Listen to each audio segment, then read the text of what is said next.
जिल्हा परिषद कर्मचाऱ्यांच्या प्रलंबित मागण्याच्या अनुषंगाने सोमवार दिनांक 10 रोजी दुपारच्या जेवणाच्या सुट्टीत घंटानाद आंदोलन जिल्हा परिषदेसमोर करण्यात आले.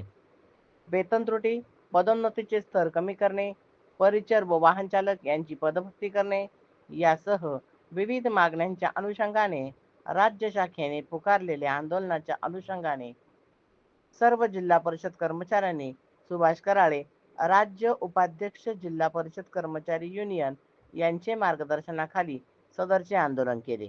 या आंदोलनात जिल्हा परिषदेतील कर्मचारी मोठ्या संख्येने सहभागी झाले होते. या घंटानाद आंदोलनाने जिल्हा परिषद परिसर दणाणून गेला होता.